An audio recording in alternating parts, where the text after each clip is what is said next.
What is it about what I'm doing that motivates me? Why is it important? And what will I lose if I stop? And to me, the idea of losing the flexibility of being able to do what I want to do, talk to people, go on these business trips to bookstores in Connecticut and Massachusetts, that's really exciting. And yeah, it might not be a long-term endeavor, but everything in my life has always pointed back to words. And every time that I'm in trouble, words have always bailed me out. So I'm hoping that in this time in my life, I'm using my words for me, not for other people. And any talent you have, at some point, you should give yourself that flexibility of, no, I deserve to have part of my talent for me and not for the man or a corporation or whatever. Mhm. And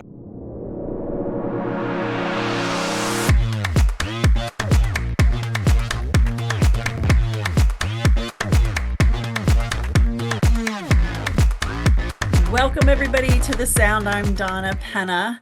Thank you so much for coming visit us today.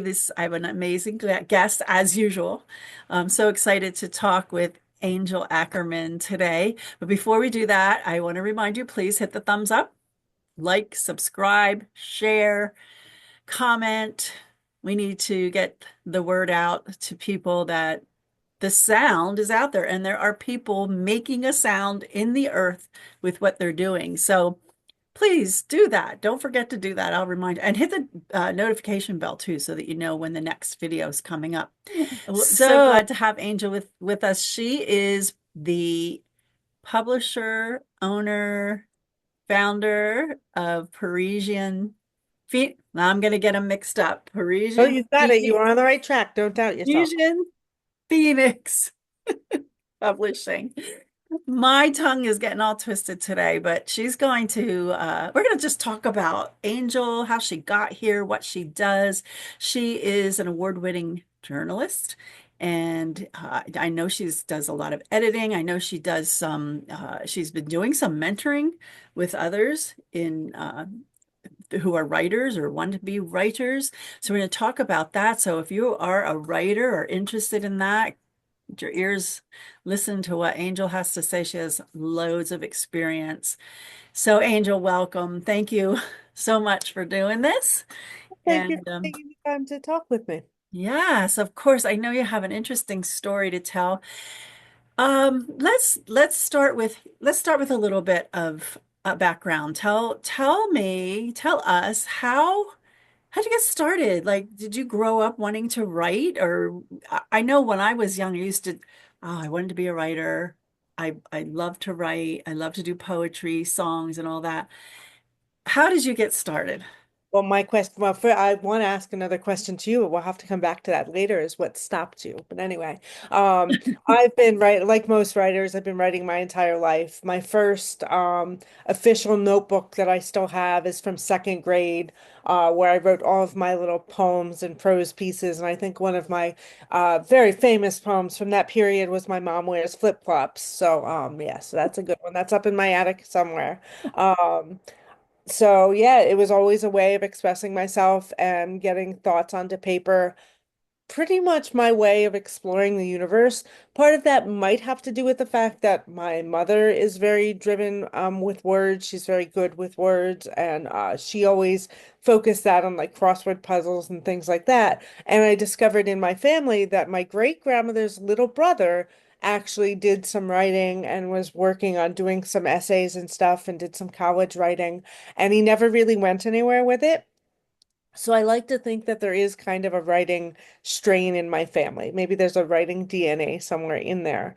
Um, and also just, life is interesting. So writing things down so we don't forget is always wonderful. And I think that's a lot of what we're doing right now is we're trying to work with people about preserving their stories and preserving not only their family stories, but even in fiction, in some way, you're preserving your experiences. But when we get to my own experience, let's go back to that. I grew up in the Slate Belt, so I'm a graduate of Bangor Area High School, and I have cerebral palsy, so that also plays in a lot that I didn't have a lot of access to physical activity to kind of bond with others and kind of show my skill. Luckily, I have very mild cerebral palsy, so it doesn't really impact my day-to-day living, although I do have a lot of issues that I have to deal with because of that. So I think that also plays a part too, that, is a way for me to work through a lot of the things that I saw in the world. But I did not start keeping journals until high school when I attended a workshop in Philadelphia. I think it was at Temple or UPenn that they did a writing workshop, writing conference down there that my high school English teacher encouraged me to go to. And then also in high school, I've been involved with the school newspaper since middle school, and my middle school science teacher started a newspaper, and it started as a sports newspaper, the Blue Valley Times, and then he expanded it to be just a typical little good news weekly. So in high school, I started writing features for him. So I was the one that wrote the main feature story for the week. And I think I got paid either 17 or $20. I want to say it was 17.50, but I could be making that up. And this was in the 90s, so that was kind of a lot of money, especially as a Yeah. kid. So I did one story a week for him.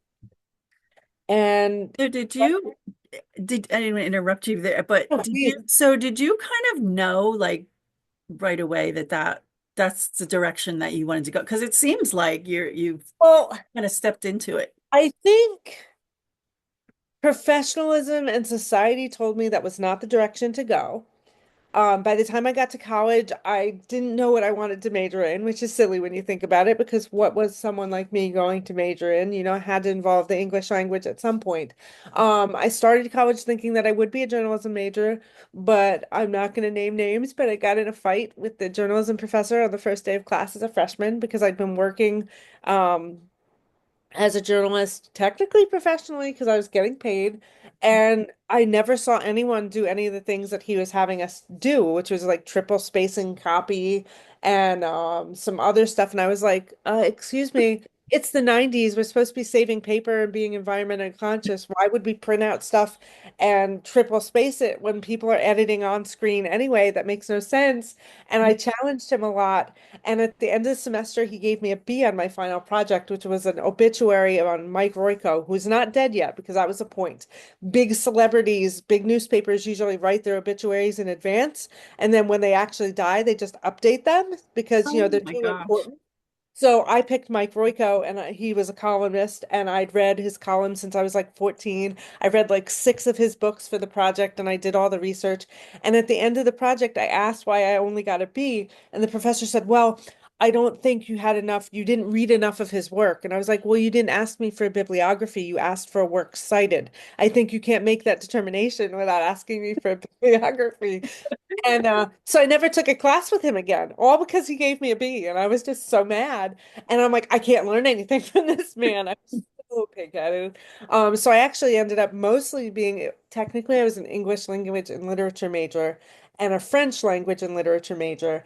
But my English major was mostly a theater major because I fell in love with the theater professor in the theater department. So I was like 90% theater major, but I took all the requirements for the English major. And I still didn't know what I wanted to do with my life. And I did an internship at Binney and Smith before, right around the time Hallmark bought them. And I've always loved Crayola crayons. Who doesn't, right? So I worked at Binney and Smith for about 6, 7 months. I got lots of responsibility there. I even got to wear the crayon. I went to a press conference at the Rainbow Room, had a great time, covered for my boss who suddenly went out on maternity leave when her baby came early. Got a PR job at Lafayette College, and after 3 years at Lafayette College, I realized I didn't love PR. I loved Crayola. Mm. So it was a big difference, and I ended up going into journalism at that point because I didn't know what else to do. It was That's just really, that's very interesting that you say that. I don't think I've ever heard anybody say that, what that you realized you didn't love PR, you loved Crayola.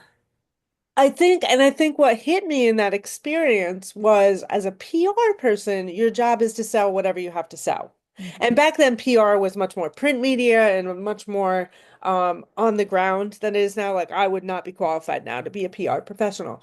And I realized at that stage in my life, now remember, I'm only like 24.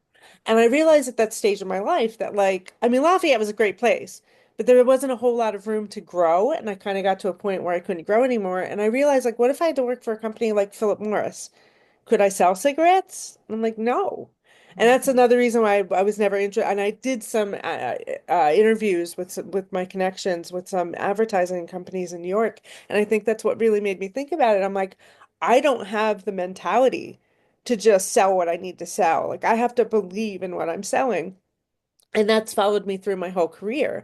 I did a stint in nonprofit communications and nonprofit development, and I've always kind of picked who I work for based on my belief in what they were doing. Like I could never just take a job to take a job. And when I take a job just to take a job, it's been because it suits my purposes and my family. So when my daughter was young, I realized working part-time in public relations, program management, and development, communications, all that stuff for a nonprofit part-time was full-time stress and part-time money. And they expected me to be at their beck and call all the time when they needed me. And I'm like, that's not the deal.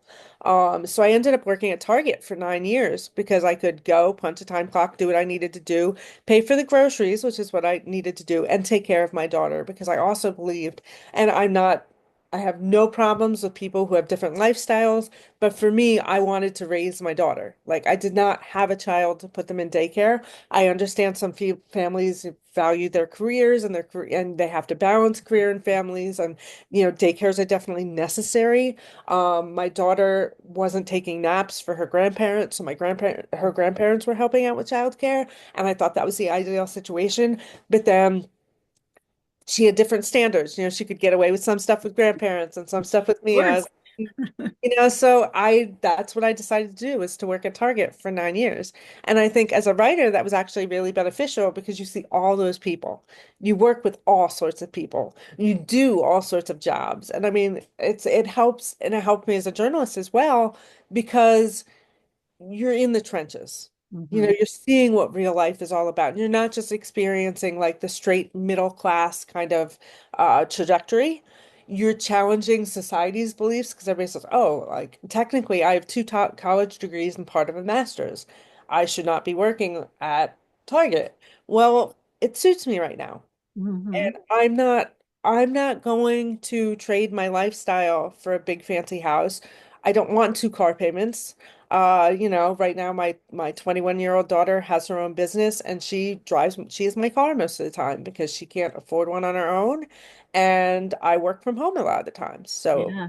But I mean, it sounds like you were really wise at a young age. It seemed like you had such wisdom, like to follow, the a steps lot of you that was took. discovered through bad experiences. We all have bad experiences from time to time. Working in a job where there was a lot of problems and stress, and I was only making, I think at that time, $12 an hour for 20 hours a week. And right now, because I have my own business, I do a lot of projects for people that I don't necessarily enjoy, but they're people that pay well and that do good work. So even though it's not writing that I enjoy doing, it's stuff that makes the world a better place. A lot of people that do the kind of things that I do are vanity publishers and charge people thousands of dollars for the same work that I do that I think I charge more fairly for. But I'm invested in those people. So my people, my authors, 90% of my authors are traditionally published. And when they're not, it's because it doesn't suit their goals, or I want them to learn something and to learn how to do something on their own so they can stand on their own 2 feet. So in some cases, in some people that I publish, uh, they're hiring me as like kind of a coach to show them how to do things. I have one person um, who is young and needs to learn how publishing works, like every detail, because I think that will help him not be taken advantage of in the future. So his family paid me to help him learn those things, and he keeps all the profits of his book because he paid me to do the stuff, not. And when someone's traditionally published, they don't pay me, and we split the royalties after the book is published. So, but those people don't want to learn the ins and outs in the business. They just want to have their book published and they only have one book in them, or, I Mhm. have an illustrator I work with that he's definitely never going to be interested in the nitty-gritty publishing decisions. He just, he draws the pictures. So, things like that. When did you start the publishing company Is this career? so the pandemic is the short answer. Okay. My best friend from Lafayette. So this is another situation where even though these jobs you have don't necessarily fit your dream of who you are, you make these connections. Like I was just saying, I have a client that I do writing for that I don't enjoy the work, but he was actually a boss of mine when I was a professional journalist, and I did work for him for 7 years. So he started this other thing, and he's like, "Hey, will you write for me?" I might as well tell you what it is because it's actually important for the Lehigh Valley. I do political writing for Armchair Lehigh Valley. I cover Northampton County politics for them. I'm not a political writer, but with all the changes in the local newspapers, two morning call staffers, Bob Ornstein and Catherine Reinhold, started a Substack newsletter that just covers local politics. Now, right now, they cover Northampton County, primarily Lehigh Valley, because it's Armchair Lehigh Valley, and Lehigh County. They do some Pennsylvania-wide stuff, but it's a free newsletter and it just discusses local politics and it's no opinions. It's good old-fashioned journalism. They do all their fundraising like through nonprofit like means, like they don't have corporate sponsors or anything, and they pay very well. So right now I'm working on Northampton County Council candidates, doing their profiles for the upcoming primary. I'm doing one on the Easton School Board. I'm doing one hopefully on Lower Saucon. I'm having some trouble getting contact information for all their candidates. And what's the last one? There's a fourth one. School Board, Lower Saucon, County Council. Oh, Easton Council, which is kind of a big race right now. So that is he approached me when he started his endeavor because he knew my writing style and he knew we worked well together. That is a connection I made because I found out that I didn't want to work in PR. So I just started emailing editors of local newspapers and I'm like, would you like to work with me? Here's my portfolio. Can I just talk to you and learn some wisdom about you? So although I've never made like the big connections that got me a big fancy job in the long run, I've made the little connections over time that made a difference. And you know that we're connected through such a way. I met Thurston Gill at Stitch Fix when we were both working in the warehouse because I needed a job in the evening to help when we were getting the publishing company off the ground. I was working in the warehouse in the evening and doing the publishing stuff during the day. Thurston was the security guard, the head of security actually, and we would just chit chat. And the one day I told him I was working on an anthology of local voices, and he's like, I write sometimes. And he showed me his stuff, and I put it in the book. But the whole time I was like, Thurston, I don't know what your stuff is. So we talked about it, and then like after a few months, it just dawned on me, and I was like, you are writing a Christian devotional focused on emergency preparedness. And I said, do you think you can organize your stuff according to these topics? He's like, yes. I said, okay, then let's put together a book. And I recruited him to write a book when he never really considered that an option. For those who are not familiar with Thurston, my nonprofit organization, which is called Worldwide Academy Training Services, Thurston Gill is a lead instructor for all of our courses of emergency preparedness, first aid, CPR, pet first aid, CPR, safety and security, personal protection, and which, by the way, if you haven't seen any of those videos on our Worldwide Academy Training Services channel on YouTube, go over there and take a look.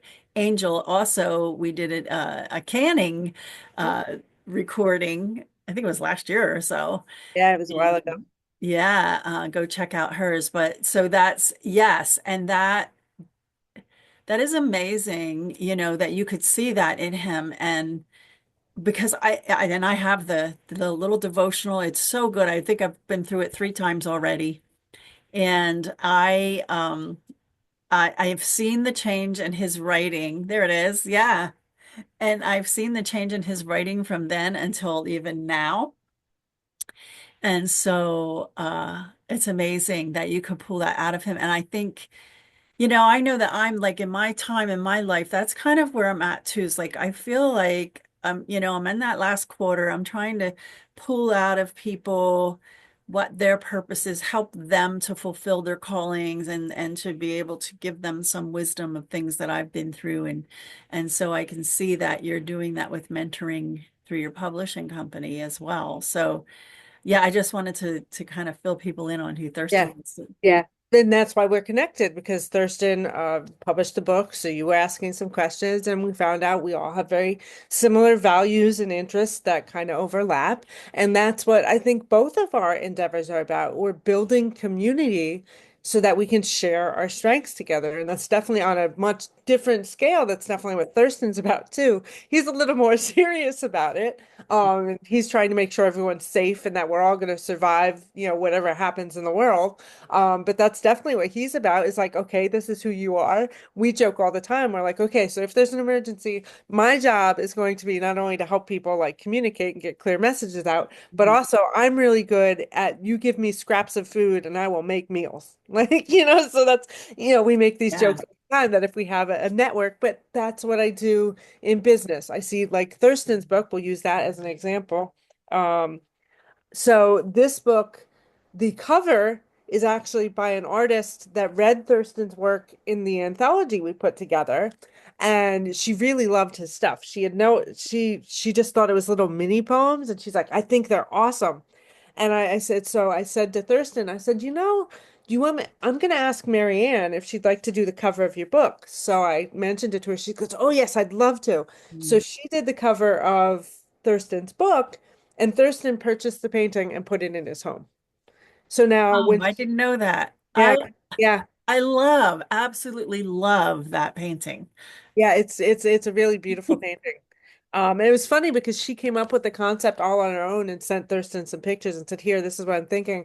And he's like, "Oh my gosh, it's perfect. That's like exactly." Because I was thinking much darker because of the fact that the subtitle was, engineering the warrior priest for dark times. So I was definitely going down the warrior priest path. And Thurston's like, "No, no, I wanted to bring people in. I want it to be, hopeful." And I was like, So then she came up with this winter image, which is perfect symbolically.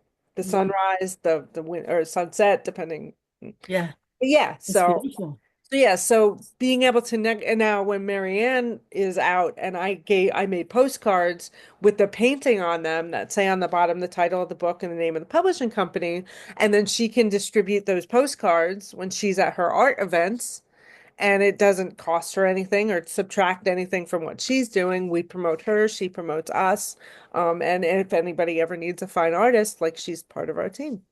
So So, Angel, what makes your company different or than what all is out there? I do think that you are different from the kinds of So publishing is a very complex industry. So let's just cover very quickly what I do. So what I technically do is I'm an editor and a publisher. So if someone already like has a project, wants to be part of the big pot five in New York, wants to do the pitch to agents, get to a try to get a big contract, they might come to me for editing and be like, hey, can you edit my work before I send it out? Or I'm having trouble, whatever. I do that. I do those kind of editorial services. If someone comes to me and says, hey, I'm self-publishing a book. I don't have a cover designer. Can I work with your art director? She will do that. So we do offer a la carte kind of services. Or if someone's just like, I'm 90% of the way there, I just can't figure something out in the process. The interior layout, how to get an ISBN, how to get if you want to register the copyright, should I register the copyright or not? We can help with all those sorts of questions. And for those types of services, I usually charge hourly unless someone's getting like a larger package. Because again, there are vanity publishers out there, and there's actually a couple in the Lehigh Valley that they will do a book project for you. You come to them with a book project and they charge anywhere from like $4,000 and up. Locally in the Lehigh Valley, it's $4,000 to $6,000. Outside the Lehigh Valley, it can be anywhere from like 6 to 12 to even like $20,000, depending who you work with. And they can hide it sometimes and be like, oh, we don't charge you anything, but you have to buy 2,000. And I'm quoting this from an actual New York hybrid publisher. You have to buy 2,000 copies of your book at print cost plus $3 in order to be part of our company. And you don't have to do it all at once, but over a certain amount of time, you have to purchase these 2,000 books at print plus $3, which is 6,000 extra dollars. wow. They're hiding it in there. And for Yeah. perspective, if you work really hard at your small local network, because most of us have like maybe, let's say we all have 500 friends on Facebook. I think that's not unreasonable for someone that's trying to build a small network. If you work really hard, that first month, all of your friends are going to buy your book. You're probably going to sell about 100 copies. The average novel if you're not sharing the royalties with anyone, is probably going to make about $5 per book. So that's $500 that you've made that first month. Now, if you don't keep promoting, marketing, trying to do stuff to get the name of your book out there, that's going to drop. And after like 2, 3 months, no one's going to buy your book at all anymore unless you keep working. And even if you keep working, it's going to be somewhere from 5 to 25 copies, depending what you're doing. So you're never going to recoup that $4,000 or $6,000 unless you have another $10,000 to invest in actual advertising, Facebook ads, Amazon ads, things like that. Now, I don't say that to be discouraging. I just say that so we all have a good idea of what to expect. So if you have monetary goals with your book, that's different from like Thurston's goal of trying to get his message out there and having a book to accompany his workshops when he's teaching people things, and that's different from, or like I have a dentist who writes brand books, but he's actually also a leadership coach. So he writes about emotional intelligence and using emotional intelligence in business. So that he gives seminars. So he includes a book with the cost of the seminar. So that's very different from someone like I mentioned earlier, I have an illustrator. Um, these books, when they're color on the inside, this is the brand new one that comes out in May. When they're color on the inside, these cost $12 to manufacture. So by the time we sell this at Barnes and Nobles for $18.99, we are getting a royalty per copy of like $1.75 that we split because he's traditionally published. So Wow. that's a lot. But then he goes to Barnes and Nobles. He's going to two Barnes and Nobles this weekend. They usually buy we were in a period last year where Barnes and Nobles was buying about 20 books a month. So that's like $40 to $50 a month that we were getting in royalties. That by the end of the year, last year, he made, I don't know if it was a total of $1,300 that we split or his share was 13. I think it was a total. So I think we both made like $650. And he was at Barnes and Nobles at least once a month Wow. doing books. It's So good to hear that. It's the realistic part. You know, I had somebody come to me on Facebook who uh I don't know if you ever hear this. Market your market your book first and then write it. yeah, I mean, What do you yes think and about no. that? Again, it comes back to your goals. Some people are hobby writers. They just have a story in them. They want to write it. They want to have fun with it. It doesn't matter. Like for instance, I have, and this reverts back to you asked me how my company is different, and you asked me how I actually started the company. We never finished those two questions. So let's continue with how the company is different a little bit. So I am a traditional, I prefer to do traditional publishing. I don't always have the money to do that, so I'm limited in how many clients I can take on based on how much time I have and how hard they're willing to work. So when people come to me, the first thing I do is I tell them, look, I'm very busy. I'll get back to you in a month after I look at your manuscript and we can talk. Please get in touch with me after a month if you haven't heard from me.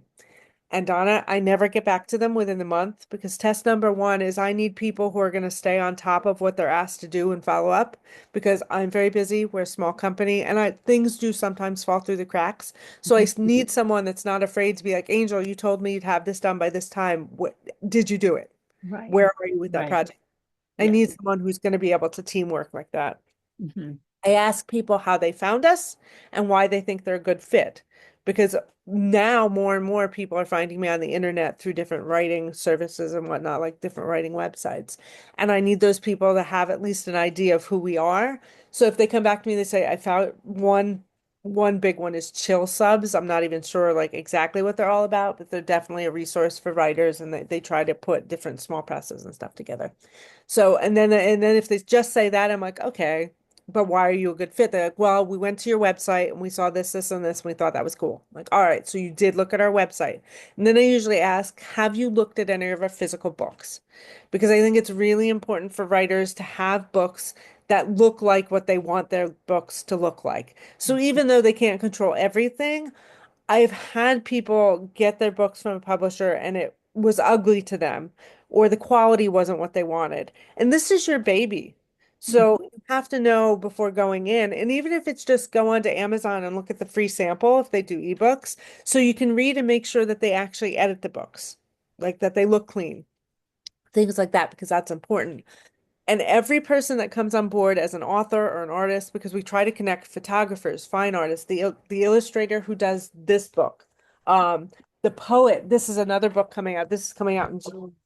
Oh, my daughter just got home. Um, but this book comes out in June. This is a young poet who goes to Lafayette College who's also a filmmaker. And she's writing a poetry book every year that she calls her Archives of Adolescence. So yeah. Oh, So that's interesting. her skills as a filmmaker and her view of the world as a poet and a filmmaker and her youth is really important to us because a lot of us are older and not in the same generation as her. Mhm. So we try to take all those talents together and like I'll encourage McKenna, the poet there, to video record a lot of our sessions and things so that she can edit them and use them. If I take video of something, even though it's rough, I'll give it to her and I'll put it in a Google Drive. I'll be like, if you can edit this and do anything with it, feel free. So she has that. So every person who comes into our company, I don't want to say has to support the others, but has to be aware of what's happening, be willing to support the others, and then be willing to like refer each other. So if someone needs an illustrator, I might tell them that Joe is available. If they want a fine artist to do their cover, I might mention Marianne. I have a photographer as well. I just don't have that book right here. It's behind. I love that. It sounds like it's a community. Yes, And it's a I think that's so important when, especially when you're doing this kind of work out, any kind of artist, Yeah, because then we can expressive see work. like Joe's really good at Barnes and Nobles, but someone else might see how much he goes and how hard he works. And for some people to sit in a Barnes and Nobles for 4 hours, talk to strangers and try to convince them to buy your book is really hard. And Mhm. they don't want to do that. Like I don't want to do that. I give workshops. I give workshops at libraries. I give workshops to anybody who will have me. I'm trying to get to the point where I can do more paid workshops. Mhm. Yeah. Uh, but but because I would rather teach people, have them learn that I know what I'm doing, and then approach me or buy my book because they respect me, not just because I cajoled them to at Barnes and Nobles. Yeah. So, which Right. way is more successful? It's all a matter of opinion. Yeah. So if somebody, okay, so I've been taking notes because I have That's other not questions about other areas. Um, So, okay, so somebody has an idea and so they should contact, when we can put all of your contact below, that anything that you want all me the to information. list below, that, that somebody can reach out to you. They should first of all probably go to your website, like you said, check it out, see what you're all about and see if they're, Any artist who is trying to work with someone on a project should always vet them in whatever way they can. Because there's a lot of people that just treat it like a business, and that's not bad. And it's funny, one of my authors said to me that part of the reason that I'm not more lucrative is because I have good values. And he's like, you don't have you're not I guess he was implying that I'm not selfish. I wish I could be more selfish sometimes. I wish I could charge people $4,000 for the service that I provide. Probably like the $4,000 service I've seen other people provide, I probably do it for 1,200. But that's enough for me. I base it on how much time it takes. I do things and I tell people how I do them. Um, and so for me, that's because like I said, I know these are people like me that don't have a random $1,200 to just pursue a passion project. yeah, and so I think that you are fulfilling a need there for those people. And I think it's amazing. You've said so much in all of this that, we have to, in whatever we're doing, we have to know what is it for our lifestyle? What is it that where do we want to be? How much is enough for Yeah. us? Yeah. And to be content and to be, just fulfilled in what we're doing. So I think that's really important. I want to ask you, so what does it take for somebody to be a number one bestseller? What do you think? Yeah. Well, I don't know. And if you go back to the Simon and Schuster Penguin Random House, when they were trying to do the merger, there was a big trial from the Department of Justice, and Random House actually, I think it was someone from Random House actually got up on the stand and said, "Yeah, we don't know how to sell a bestseller." So basically, 90% of publishing is them just throwing a whole bunch of resources at a book, promoting it, and hoping it takes off, so that a couple books a year become bestsellers and sell a million copies or whatever, to then bankroll all the other books. Mm. And it's actually, if you go way back, and again, we'd have to do the research. I forget where I originally read this, but Random House has its name of Penguin when it was Random House, because I think they were publishing Ulysses by James Joyce, which has very much homosexual elements in it. And at that time, that was very taboo and nobody would touch the book. So they decided to self-publish it, and then eventually it sold so many copies that a publishing house kind of emerged, kind of thing. And they called it Random House because it was random. But I think that's Interesting. really like a great, and again, I'm very much paraphrasing. I don't have the actual but it's something like that that happened. Um, and it's not really that much different today. It's all a lot of guesswork. And what works for one person isn't necessarily going to work for the next person, and trends turn over very quickly. So that's why anyone who's doing any sort of artistic work, and you can speak to this as well, you have to believe in it and it has to be important to you. You can't be trying to get others to buy in and to get others to be satisfied by it, because you'll only get discouraged. You Yeah. have to feel good that when people get it, they get it, and that you're doing good work and you're putting good energy into the world. And I'm getting a little woo-woo-y there, maybe even a little spiritual, but I believe that on this earth, the only satisfaction we're ever going to have is knowing that we did the right thing for us and we tried to be decent. I mean, I totally agree with that, Angel. I totally agree with that. And it's like you can't try to write for others, although it may end up being for others. You have to release what's inside of you, and it will resonate with others yeah. just because of that energy that you're talking about, Yeah. and so it's almost like winning the lottery. But or does it have to do with marketing? I mean, I don't know. I'm thinking of books that like So, for instance, the traditional knowledge, and again, algorithms change. We all know that term now, like the algorithm. If you're looking at Amazon ads, for example, there's a lot of companies that will teach you how to do Amazon ads, or so they say. Now, I have not delved into Amazon ads. Why? Because I have learned through my research that to get a return on investment on Amazon ads, the average author has to spend $30 a day for 30 days in order to get enough momentum going to actually get to see a return on that investment. But if you do the math, that's $900. Mhm. I don't have $900 to spend in 1 month and then sustain that over time so that eventually I earn back that money.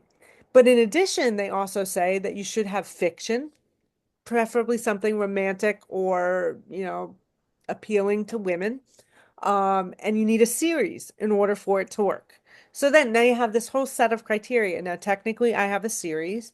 It is technically horror fiction, but it's very spicy, very much geared towards women, very much based on relationships and emotional stuff versus like monsters, although there are supernatural monsters in it. So theoretically, I might fit the formula.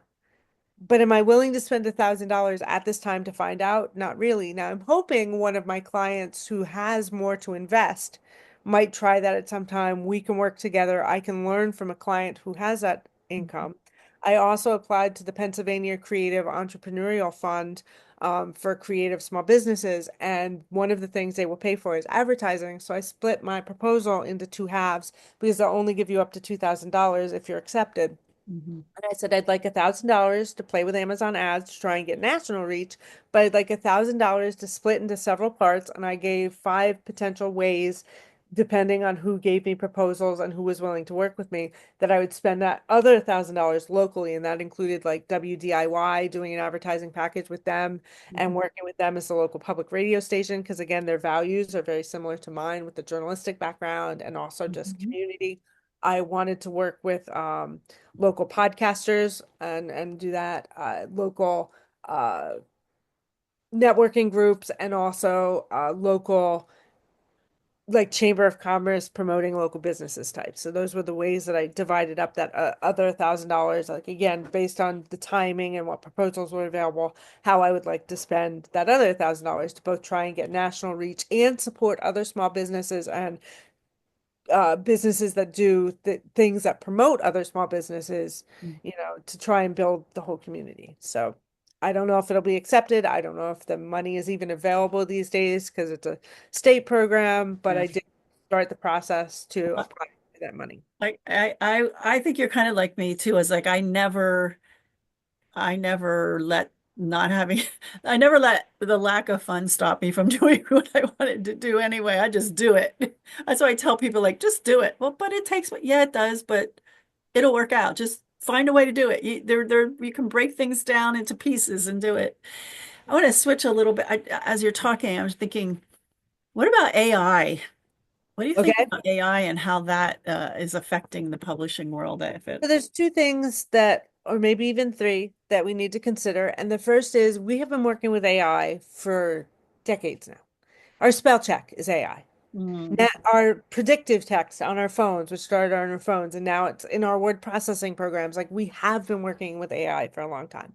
And I think in the editorial industry, people are like getting upset because like, oh, I sent this to an editor and all she did was put it through Grammarly. I'm like, well, then you should have edited your editor better. Like, I mean, um, I had a client who did a project specifically with some side little program of Grammarly. So I had to download Grammarly to do this project for her because she wanted it in this specific thing. And so I do have Grammarly on my computer now. And it's funny because I don't always turn it on, but periodically I turn it on. And just like I do with my normal grammar check, like I never read the suggestions that they make. But when I see the little squiggly lines, I go back and look at that sentence. Now, other people may look at that squiggly line and read the suggestions they make because they don't have the skills I have. And that is a tool that can be great for anybody. mhm. And all of us should have tools to make ourselves communicate better. AI, as they all say, will never have the human touch. So that's point two. Tiffany Yates Martin, who is an editor, we just had her for the Greater Lehigh Valley Writers Group conference. I stole her haircut, so the haircut I have is her haircut. This is one I of her love it, books. by the way. I meant to tell you that earlier. Yeah, she has curly hair, and I was staring at her the whole conference going, I've been looking for a new haircut for years, but I didn't know what my curls would do. And I saw her, and she had hair very similar to mine. I was like, do you think my hair would do what your does? And she was, oh my gosh, it's an inverted stacked bob. You have to tell a stylist. So I did. And I went to Great Clips the next day, like, because I just wanted to try it. And that's how good this style was that, It's like, Great Clips beautiful. gave me the so yeah, this is Tiffany Yates Martin. And I bring her up. Oh yeah, her name's up here at the top. I bring her up because she sent out a newsletter today telling a story that she told at the conference that she had a client who was a younger client, but does pretty well with his books. His first book was pretty cool and had a very distinct style. The second book had some problems, so she sent it back and she said to him, "Hey, you need to work on these things." And he said, okay. He sent it back and she started reading and she's like, this just doesn't sound like you. So she said something. She's like, it's technically fine, but it doesn't sound like you. Like it doesn't have those things that make your book you. And he goes, yeah, I did some editing with AI. And so he went back and did a third draft, taking all that AI out because it was no longer his book. So that's something you need to be aware of. Like if you're using AI to help you communicate because you really don't have that skill, there's nothing wrong with that.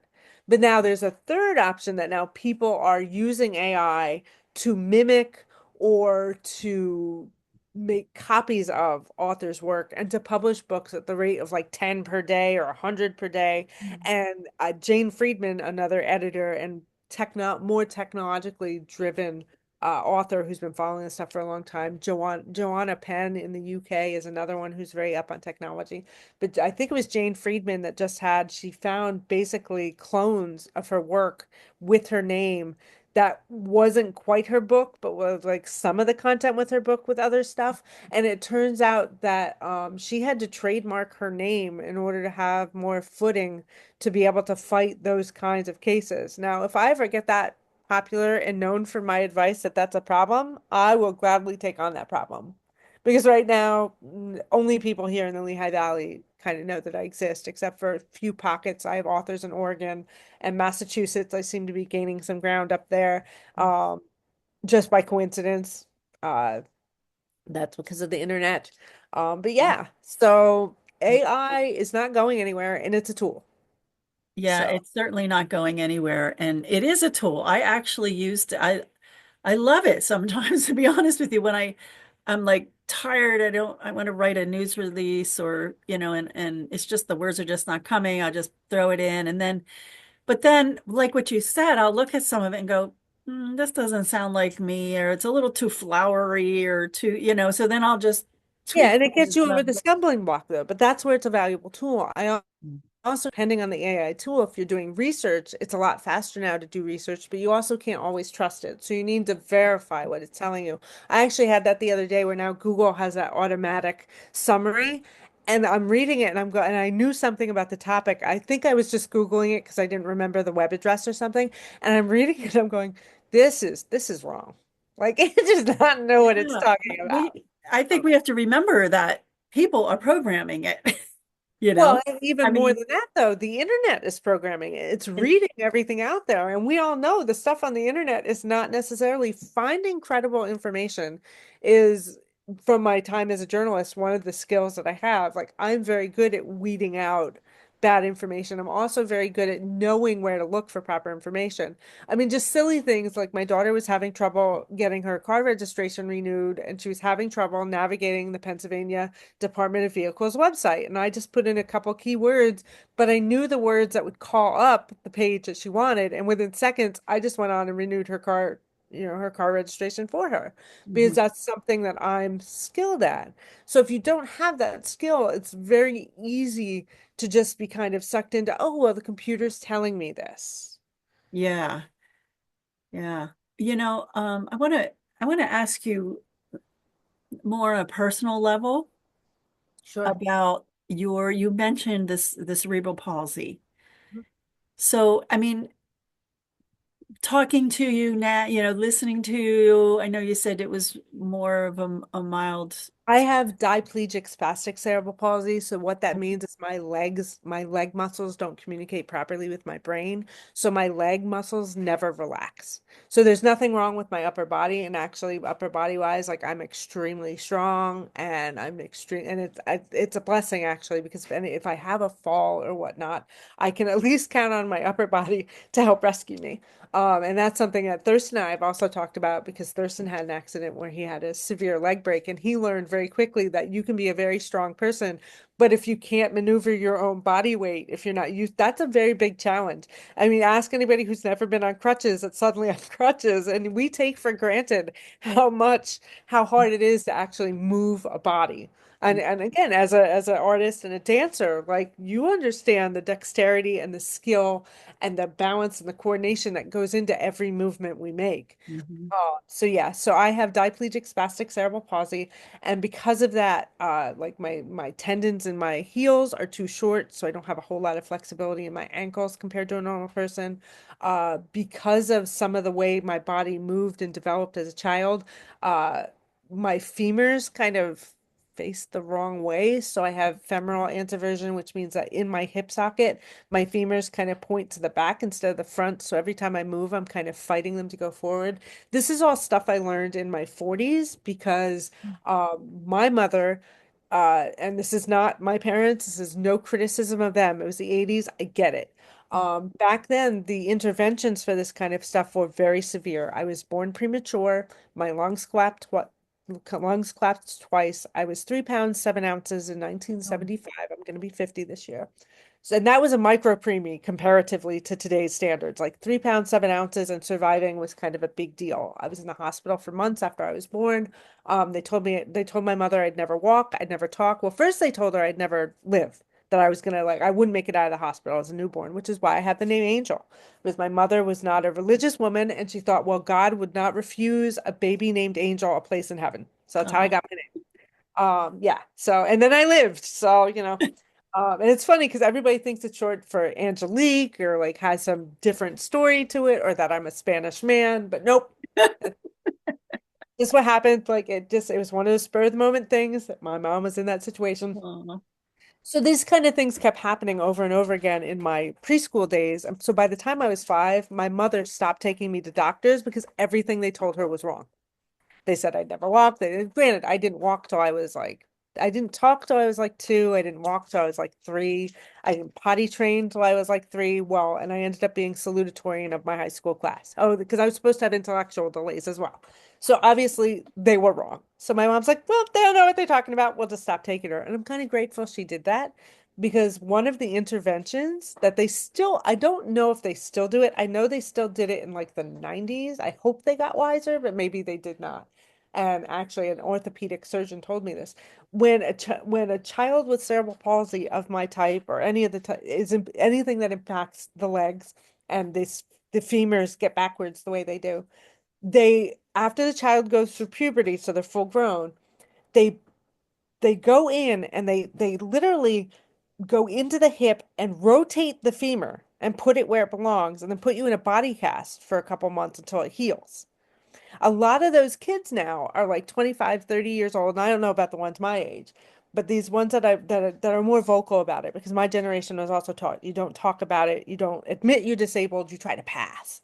Um, and those kids have arthritis in their hips now because they went through all that surgery and stuff and had that Yeah. kind of basic procedure. So yeah, so and I went to podiatrist before my wedding. It was actually the chief of podiatry at St. Luke's Hospital. And I said, I'd really like to, improve my gait because pretty much I walk funny. My knees scissor, which means I kind of go inward. I Mhm. trip myself with my own knees all the time. I'll fall down because my right knee gets in front of my left leg and I just fall flat on my face. And I walk on my toes, so little things like that, which is not little, but it is little. So Mhm. I went to the doctor, the chief of podiatry, and I said, yeah, and I should, and he had me walk. He goes, you should not be able to walk as well as you do. You have self-corrected to a level that I can't really help you anymore. So I know that my parents' choices didn't have a whole lot of impact in that regard. But it does mean that I did not have a whole lot of knowledge about my condition. So I'm still kind of learning. So anytime, and I'm writing a memoir, which is basically a medical advocacy memoir of how to talk to doctors and how to advocate for yourself in this environment that we have of this healthcare system that we live in. And one of the questions that I ask any doctor when I go to them is not how can you fix it, but can you please look at my condition, my body, whatever, and tell me what you see because I don't know a whole lot about this. And I'd like to learn from your professional perspective what you see. And that's how I learned about my femurs being 28% or whatever it is, like Mhm. backwards or whatever. And it was that particular doctor literally pulled my leg behind me and held my foot up and said, does this hurt? And I'm like, no. He goes, it should. Oh, okay. You know, but yeah, and then when you approach a doctor that way, and then the follow-up question is always, when do I come see you? And that particular doctor who'd been referred to me by my primary care physician, I was having a lot of hip pain. And he said, you come to see me if you want that surgery. And he told me about the surgery where they break your legs open. And I'm like, yeah, no, that does not sound fun. He goes, yeah, it's not. And I'm like, yeah. He said, if you want that surgery, we could do it, but you're a little old for that. I'm like, yeah, no, I've lived this long. I don't need you messing with my femurs. No. Thigh break? No. And he said, but if you need a cortisone shot in your hip, I'm the person you call. I'm like, okay, well, hopefully I'll never see you. But I jotted down his name in my little notebook. And I know that if I need a cortisone shot, I can call him. Well, I read your was it a blog? I don't remember where I read it. Just read it yesterday about your experience walking to CVS or walking back from CVS. That was a fun one. Yeah. And you've been doing something and you've been seeing some changes, right? Yeah, Some well, I was actually a part of St. Luke's medical fitness program recently. So if you have a chronic condition, like some sort of heart disease, I think, or you're overweight, or you have, in my case, I was a little overweight and I have this cerebral palsy. And I was talking to my neurologist because I've always kind of worked out in a gym on my own and I've paid trainers and stuff because it's cheaper than physical therapy in the long run because I need to be active all the time. And so at St. Luke's Hospital, they have a medical fitness program that you can join for 3 months, set your goals, and you work with their trainer to kind of develop a program. And I had been not training for like a year because I ran out of money and my trainer had a family emergency and kind of dropped out of the business for a while. And so I needed to get back into it. And I was afraid I'd hurt myself after such a lapse. And I'm like, I don't know if I know, like, because my knees go do funky things and like sometimes having someone there with me to say like, maybe you shouldn't do that right now because your knees are backwards. It's just somebody, it's nice to have somebody looking out for you. So I talked to my neurologist and I said, should I, like, you think I can start working out again, or do you think I should do something intermediary first? And she told me about this fitness program, $99 for 3 months. Mm. Now, in my case, because I have so many technical comorbidities on paper, because I had a bout of AFib, I'm technically a fall risk. Um, and I'd forgotten about some of the things that are in my chart because to me, all this stuff is just like old hat. I'm like, yeah, but that's under control. It's fine.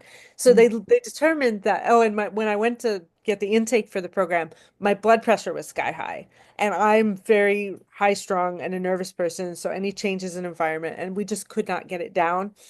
So they didn't want me extra. They were afraid I was gonna like have a stroke if I worked out. They were afraid like I was gonna fall and then I'd go into AFib.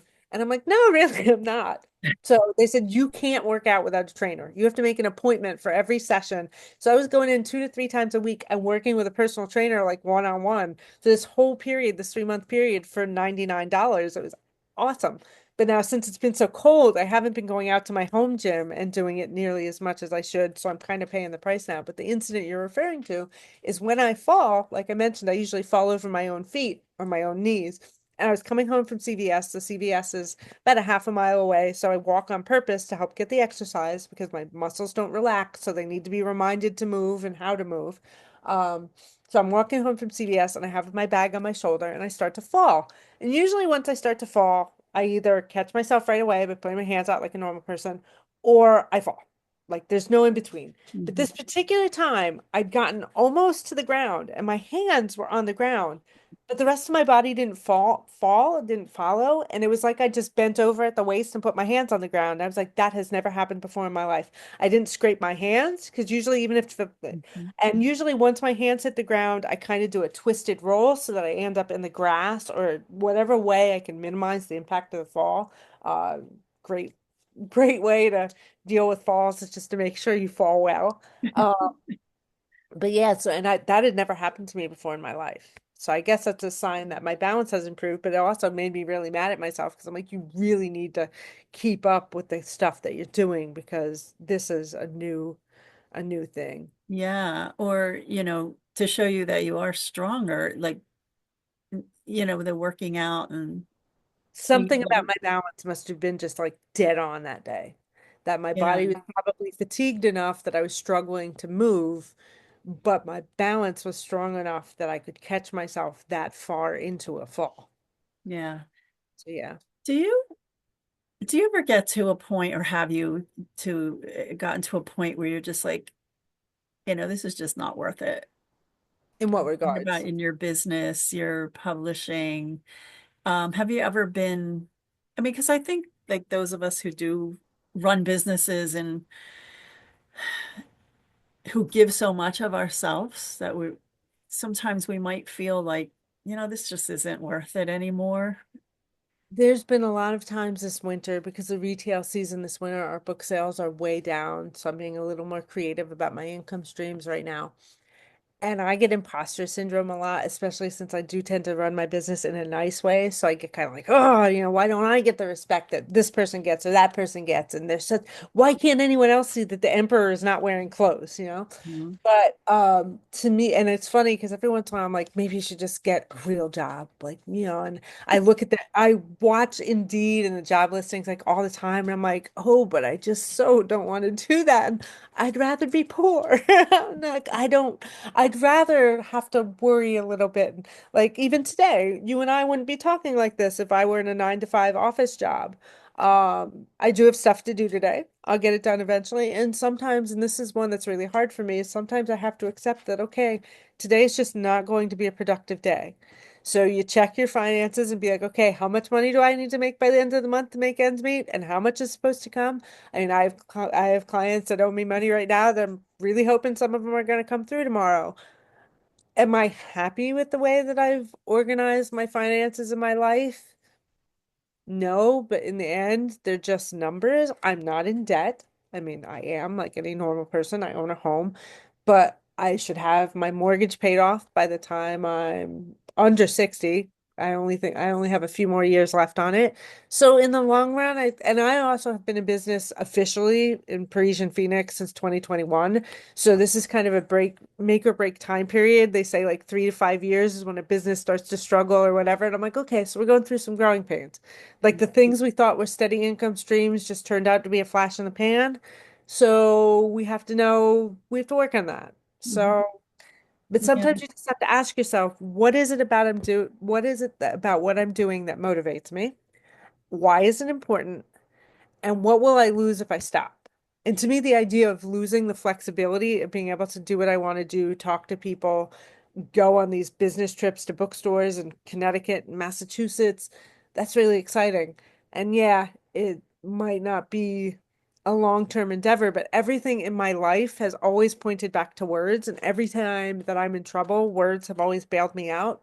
So I'm hoping that in this time in my life, I'm using my words for me, not for other people. And any talent you have, at some point, you should give yourself that flexibility of, no, I deserve to have part of my talent for me and not for the man or corporation or whatever. mhm. And I'm also going to be 50 in May. So this is kind of my last chance. So if I want to be a business owner, if I want to be an entrepreneur, I can still do this for a few years and hopefully go back to the job market and traditional employment if I have to.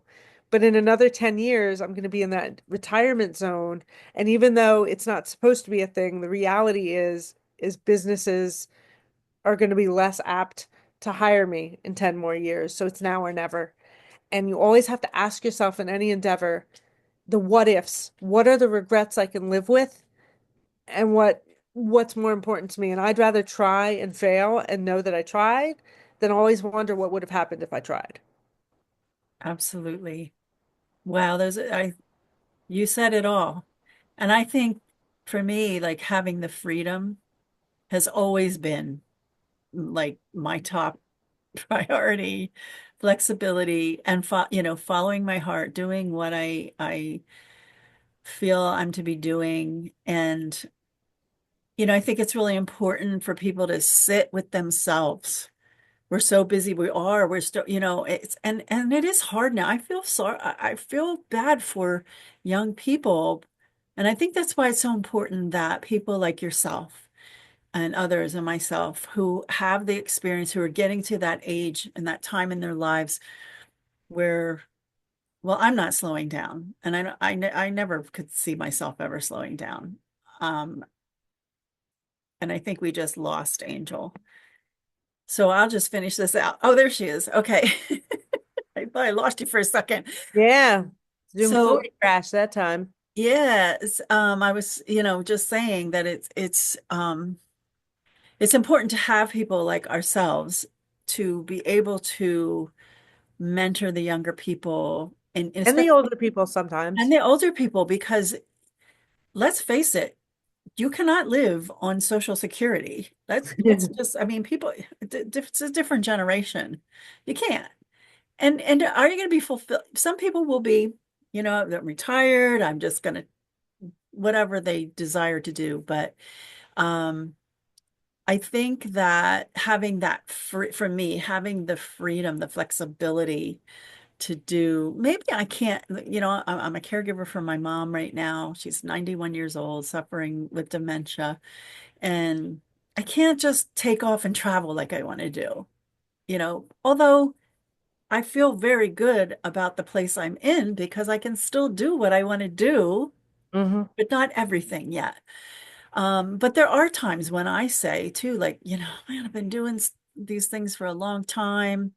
I wonder, am I really making an impact? But but those are the times when I just have to sit and be grateful for things and the things that I'm doing now with my using movement and dance and theater to bring restoration and healing to people and to those who have been traumatized. That evolved from what I did all my years in the past, Hmm. and so I think that's something too that people have to realize that you will. if you allow yourself and if you listen to yourself, like you were saying, it's about you. Listen to what's inside of you. It will tell you and guide you and lead you as to what to do. So, And it always seems like people, whenever you're at a low point, someone will come along and say something that'll just keep you going just enough. And I've actually started keeping, and I've stopped doing it the last few months. Maybe I should resume it again. But I have a felt board that I usually keep on my desk. And when people email me comments or tell me things or whatever, I make a little list of them. And about once a week or every other week, I'll put one of those comments on the little felt board and I'll put it right up here on my desk and to remind me those are the people I'm working for. Those are the people that count on me, and those are the people who get it and enjoy working with me. And that, and they don't even know they're doing it. I don't even always tell them that I'm like, they say something that just motivates me, and I put it on the board. And yeah, and that's what we should do for each other. And this is again, this is one of the reasons for this channel is to just to encourage people to give them um, the hope that, hey, I could do this, or what she's saying really resonates with me, and I feel like I'm going to take action today. And so, and in closing, if somebody is they love to write, they don't know where to begin, they don't know whether they should do it. What do you want to say to them? What do you want to say in closing? do it. I mean, try it. You don't have to share it with anyone if you hate it. See what comes out on paper. Think about why you want to do it and what you want to do with it. 'Cause someone who wants to write nonfiction is very different from someone who wants to write fiction, very different from someone who has a memoir or a family history. Think about your motivations. Think about who you're writing for, whether it be yourself or an audience, and then start putting it together because there are enough tools out there, paid and unpaid, that you can find the people to help you. There's writing groups locally, a lot of them. There are classes you can take at community college, or if you get really into it, you can even take, one of the four-year universities. There are workshops and conferences, and there's information out there. And even if you just Google things, there's a lot of authors that give away a lot of free material if you put your name on their newsletter. And I know a lot of people don't like to share their email, but have a junk email that you use for these things. I sign up for all the newsletters. I read your newsletter, Donna. I read all the newsletters I can find on authors that are doing things because I like to know what they're doing. And they all tend to give away freebies. So I look at their freebies to see what's working for them, to see how similar my content is to them. But you can do that. You can look at, read the things that you want to write, which is, of course, what everyone always says. But that is important because it rubs off on you. And you mentioned Thurston's growth earlier, and a lot of his growth is, yes, me working with him. But we started with me physically editing a lot.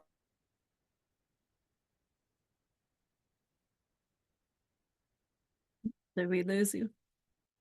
Keeps growing and keeps, he's learning lessons. And a lot of that is because he reads other people's newsletters. He's like, oh, well, I can do something like that. Or Angel's sharing more of herself and nobody yells at her. So maybe I can tell a little bit more about my stories because that's something I always criticize. I was in the beginning, I criticized him a lot. I'm like, you're so detached.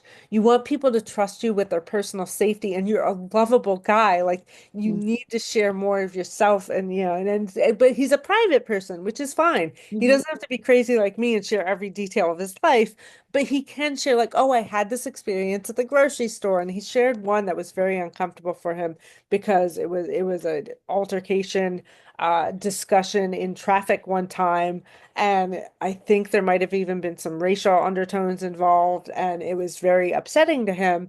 But other people are like, yeah, I've had experiences like that too, and it was a great way to build trust and to show people that you don't just talk about it, that you live it. Yeah.